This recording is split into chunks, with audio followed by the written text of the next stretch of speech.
बहुत पुरानी बात है। एक बार एक राजा को तोहफे में 2 ईगल पक्षी मिले जो बहुत ही छोटे थे और राजा को ईगल बहुत ज्यादा पसंद थे। राजा ने उन दोनों ईगल की केयर के लिए केयर टेकर को रखा और ईगल को रखने के लिए, उनकी परवरिश करने के लिए हर तरीके की सुविधा दी। राजा हर महीने उन्हें देखने जाता था कि उनकी केयर ठीक से हो भी रही है या नहीं। आखिर में वह दिन आ ही गया जब वे दोनों पक्षी उड़ने के लिए रेडी हो गए और राजा के साथ मंत्री और प्रजा भी उन्हें देखने के लिए इकट्ठा हो गई।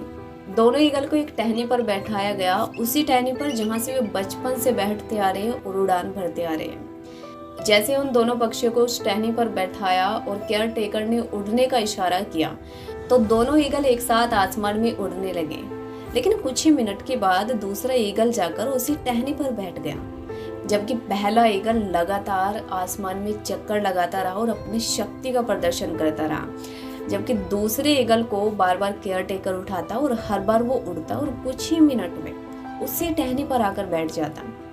राजा ये देखकर दुखी हुआ कि दोनों की समान परवरिश हुई है, हर चीज दोनों को सेम मिली है, फिर क्यों एक शानदार उड़ान भर रहा है और दूसरा ऐसा नहीं कर पा रहा है। राजा ने उस केयर टेकर को बुलाया और पूछा कि ये दूसरा ईगल क्यों नहीं उड़ पा रहा जबकि दोनों सेम है।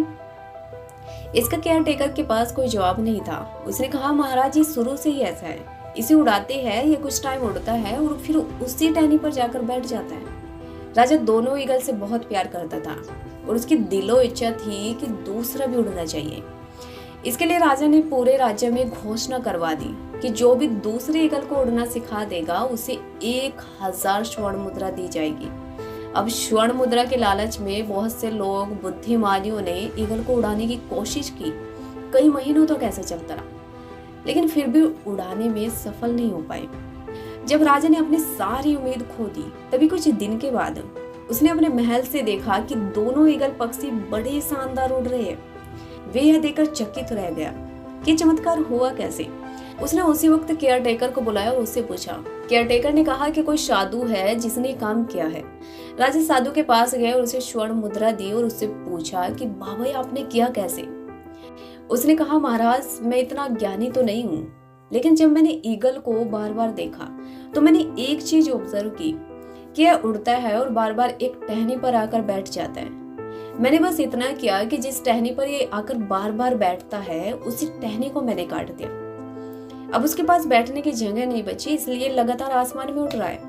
मोरल ऑफ द स्टोरी क्या है कि हम भी ना उस दूसरे ईगल की तरह है जिसमें आसमान में उड़ने तक का पोटेंशियल है, लेकिन हम उड़ नहीं पा रहे क्योंकि हम उस कंफर्ट जोन वाली टहनी को नहीं छोड़ पा रहे, जिसके कारण हम वो अचीव ही नहीं कर पा रहे जो हम चाहते हैं। अगर हमें अपने सपनों को पूरा करना है ना, तो ये जो हम थोड़ा सा करते हैं और फिर उसी टहनी पर आकर बैठ जाते हैं, इस टहनी को काट फेंकना होगा, अपने कंफर्ट जोन से बाहर निकलकर काम करना होगा, तभी हम सब वो अचीव कर पाएंगे जो हम चाहते हैं।